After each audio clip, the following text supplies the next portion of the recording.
Of Primetime Media. Ako ulit. Nag-Q&A pa tayo dito. For Marian. Miss Marian, after seeing the teaser and the poster, we would assume this is a heavy drama for you. This time, after ng comedy movies mo, what are your preparations you've made for this comeback on the big screen? Sobrang pangarap ko talagang gumawa ng ganitong pelikula. Kasi sa mga past na nagawa akong movie, more on comedy, more on very light. So kaya sinasabi ko, isa to sa mga pangarap ko kasi talagang drama. Binasa ko yung script, pinag-aralan ko yung character. Malaking factor na nag-uusap kami ni Direk kung paano ko huhubugin yung character ni Mary. Nakatulong yun. At sabi ko nga, isa sa pinakamalaking factor ay si Dong. Always yan. Every time na pupunta kami sa shooting, ginagay niya ako sa character. Minsan may mga eksena kami, bibigyan niya ako ng pointers. So naging madali para sa akin na gawin ang character ni Mary dahil sa mga nakapaligid sa akin. Pag-uwi niyo sa bahay, nabibigyan Marian Rivera, hindi na Marian Rivera, Marian na lang. Wala na, cut na yun. Siguro yun yung maganda, alam mo dapat kung paano ihiwalay ang totoong eksena sa totoong buhay. Right. Pero yung discussion na uuwi, na nag-drive or nasa bahay, uy, naalala mo yung eksena? Hindi, ang pinag-uusapan namin, sarap mong katrabaho, na-miss din kita. Parang gano'n. Parang sweet moments kami. Parang mga dalagat binata. Kaya yun yung palagi namin sinasabi, tsaka ni Dong na parang going home o kaya papunta sa shooting kasi nagda-drive siya, tapos kaming dalawa. Yun yung moment namin, parang yun yung bonding namin. Right. Kayong dalawa lang no? Walang ibang kasama. Ang follow-up question niya is for Sir Enrico Santos. You are considered as the best writer on film in the country and made iconic lines of our best and finest actors. Can we expect an iconic line from Marian in this film? May ganun ba? And also kay Ding Dong? I think, modesty aside, but what Direk and Ding Dong and Marian made will be a classic. So, that there will be lines aplenty, scenes na imimim natin, and most of all, lessons na ulit-ulitin natin. Baka pagpanood pa natin sa anak natin. Yes. Ito ay timeless, no? There will be an abundance of memorable moments in the film. Yes. Alright. Next question is from the Asian Parent, Philippines. Andito siya. Hello! Hello, my name is Maria, content editor for the Asian Parent Philippines. So, my question is, ano po yung one thing that you've learned in the movie, making it, na you will carry on in your personal life? So, for Marian and Ding Dong po. Isa sa pinakamalinaw na lessons na natutunan ko portraying the character of Janice is, syempre, may mga bagay na hindi mo talaga pwedeng i-rewind. Imposible mo lang ma-rewind. Kaya make the most of what you have right now. Yung relationships na meron ka, yung mga taong mahal mo, siguraduhin mo, iparamdam mo na mahal mo sila. Kasi baka hindi na dumating yung araw na maibigay mo sa kanila yon. So, bago pa magsisi ang lahat, now is the time for us to live more and to love more. Sa mga asawa na busy at mga misis na nahihirapang magsalita sa asawa, walang time. Kung paulit-ulit niyong ikikimkim ang lahat at maiipon, sasabog kayo at ang mangyayari ang ending sa relationship hindi maganda. So kung merong pagkakataon at tumitsyempo, kung meron kang nararamdaman na hindi okay, walang masamang diretso yung asawa mo, sabihin mo para maayos niyo agad. My follow-up question po is, ano po yung bago niyong na-discover with each other working together in this film po? The rewind. May tatlong bagay kasi na nakakatawa dahil nung nagsama kami nung una, nung 2007, at ngayon ginawa namin itong pelikulang ito, parang halos wala talagang pinagbago. Unang-una, napaka-professional talaga ni Marian. Magmula noon hanggang ngayon, she comes always prepared, she comes on time, tapos minsan nauuna pa nga sa lahat, nandun na siya, ready na, hindi pa ready yung set.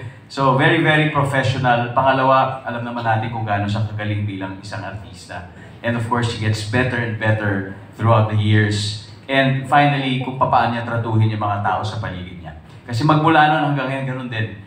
She makes sure that she respects and she loves everybody on the set. Kahit hindi ako, kahit yung mga hindi niya talagang ka-close, pare-parehong trato, pare-parehong pagpapakita niya pagmamahal. In fact, grabe yung pagpapakain niya sa amin. Busog kami.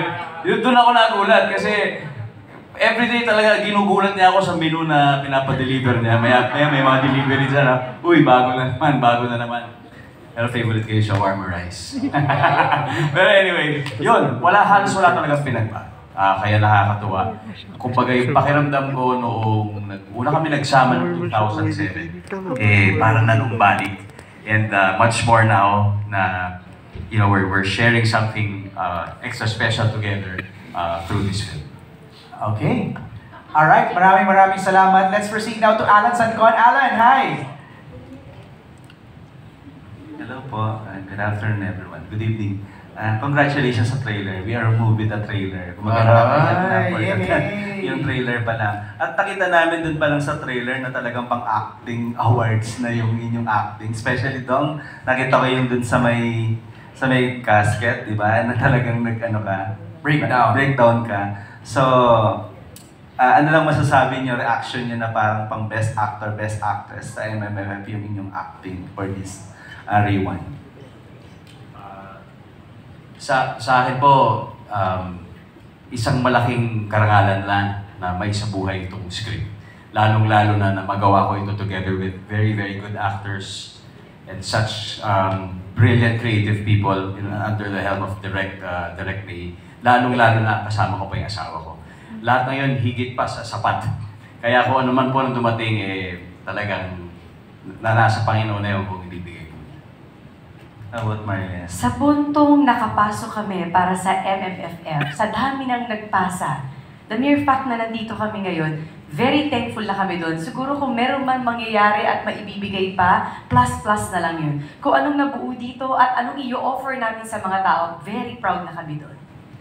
Thank you. Yung second question ko, kasi parang sinabi kanina kung ano yung mga pagbabagong nakita nyo during that time na nagsimula kayo and then ito na nag-reunion kayo.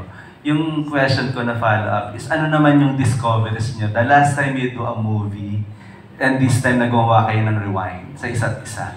Siyempre iba yung nasa bahay kayo, di ba? Iba yung nandito kayo na magkatrabaho kayo. Ano yung discoveries nyo sa isa't isa as co-worker? Yung totoo, wala eh. Kasi kung ano kami sa bahay, ganun pa rin kami. Siguro nagkakaiba lang sa mga eksena, nag-aaway, or sa mga lines, kasi hindi naman talaga kami ganun. Pero kung paano kami sa pelikula or sa trabaho na ganun kami, hanggang sa bahay ganun din kami dalawa. Siguro malaking factor din na naging leading man ko siya way back Marimar, tapos nakapagtrabaho kami. Nung pandemic, marami kami ginagawang mga sarili namin mga videos for the endorsement. So alam na namin kung paano magtrabaho yung isa't isa at alam na namin kung paano mag-a-adjust sa isa't isa. And one thing for sure, magkasundo talaga kami sa lahat ng bagay. Alright. Same. So congratulations for sure. Aabangan to at maraming iiyak with this rewind. Thank you, congratulations everyone. Thank you. Thank you, Alan. Let's call in now Carlos Aragon of Kapamilya Universe. Hello po. First, congratulations po sa inyong dalawa. And for my question po to Marian and Ding Dong po, what strong decision or bad event in your life would you like to rewind and fix it? So kasi kanina parang mga happy moments you want to see again eh. Ito naman ang tanong niya is a bad decision or a wrong decision or a bad event in your life. Natawa si Marian. Sandali, pag-iisipan muna namin yan ha. Sige. Ako din Bibilang ako ng napaisip bad ako eh. decisions. Tapos pipili ko yung ano yung pwede ko i-share. Nag-i-edit ka ha? Ikaw nag-i-edit ka. Hindi, kasi nag-iisip ko, ano mga ba yun?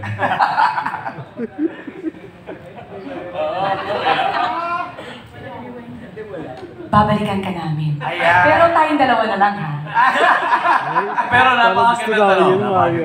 Ito na lang po, yung second question. Kung magkaka-superpower po kayo, anong gusto nyo po? Rewind, pause, or forward?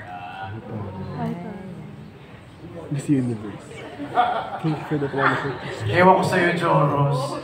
Kung model daw kayo, pause. Definitely rewind. Rewind talaga. Kasi gusto mo balikan yung bad decisions na yan. Kung ano man yun. Di ba? So, para magawa mo siya ng tama. To Marian. Rewind din.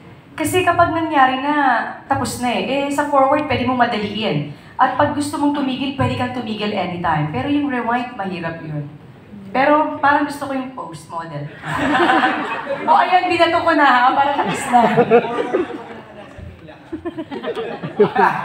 Ito, last question na lang po. Sa inyo pong lahat, ano po yung mamimiss nyo na yung lahat sa during shooting po, sa paggawa nitong Rewind, ano po yung mamimiss nyong bonding or what? Okay, anybody who wants to answer that? Ano mamimiss nyo? Bonding moments. Na-mention kanina ni Dom. Daming pagkain, no? Si Marian. Ariel. Sa dinami-dami ng pinagagawa kong pelikula, ito yung parang continuous fiesta. Kainan ng kainan. Talagang happy-happy kami. Parang araw-araw may birthday. Sumama kayo sa grupo ito. Busog kayo. Ako po, first ever kong makaka-work si Marian. Tapos yung role pa. Si Dong kasi naka-work ko before for the, how many months. Tapos barkada pa ni Marian. So parang ako, oh my God, syempre yung mga yung una mga bagay na i-worry ko about was yung rapport, yung parang syempre wala kaming chance na enough time to bond together. But, yun nga, siguro nasabi din nila na kwento naman yung spirit or atmosphere ng aming pagtatrabaho ay very, very light. Kumbaga, contradicting dun sa drama or yung heaviness or intensity ng pelikulang ginagawa. But, lahat, feeling ko yung magkakadikit na yung mga bituka natin, librihan ng librihan, very generous set. Although, wala akong ambag pa doon. Pero yan, yung pagkain, syempre yung pagkain yung, pag meron siyang gustong, or kinikrave, or masarap sa panlasa niya, sinishare niya sa amin yung calories. Pero kami ang lumalapad. So kami naman, syempre, tanggap. And yun, laging masaya, laging masarap yung inihahandog niya. Pero kidding aside, syempre yung sasabihin ko man na bitin, pero very memorable yung each and every time na merong eksena yung Friends. Kasi parang naging automatic. Hindi siya like yung pilit, kapag tatawanan kami in-betweens. Yun yung pinakamasarap, yung in-between takes. Kasi yun yung nagkikwento kami ng totoong mga snippets ng buhay namin. And I think nagkakaroon ako ng, personally, nagkakaroon ako ng kung paano sila, yung dynamics niya as a mom, dynamics niya as a friend. And yun, totoo lahat yun na naramdaman ko, yung mga kwento rin ng mga friends na naka-work sila together. So yun, thank you pa. Alright, thanks Via. From this side, meron ba, Joro? Yung actually si Marian, yung character niya parang ganun sa totoong buhay, give-aholic din siya. Sila ni actually ni Dom, give-aholic, nabanggit niya kanina. Dati, payat kami lahat sa first day kami. Pero, kidding aside, and another kidding coming out, si Marian at si Dom, totoo yung pinapakita nila sa amin. Kasi,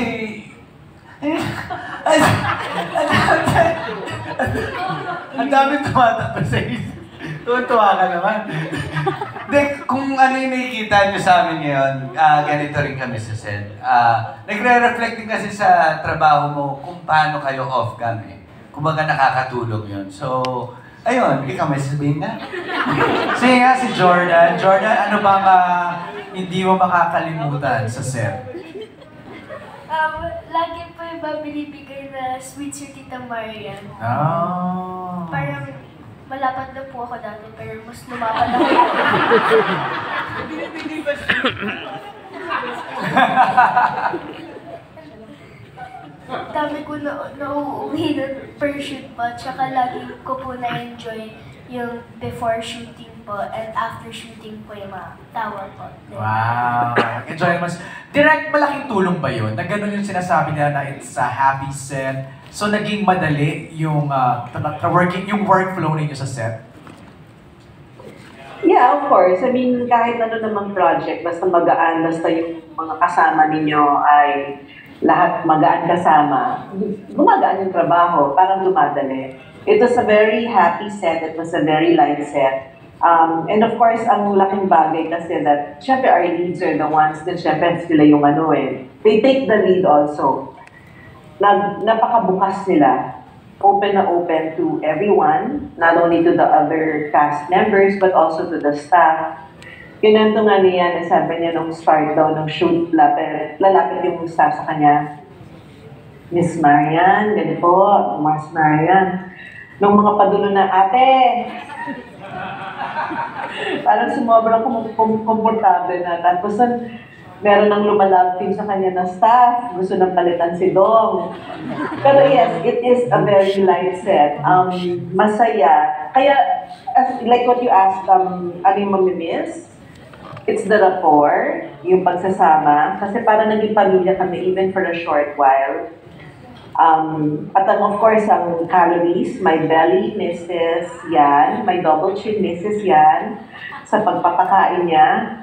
As in, I think I lost 2 pounds already dahil hindi namin nag-shoot.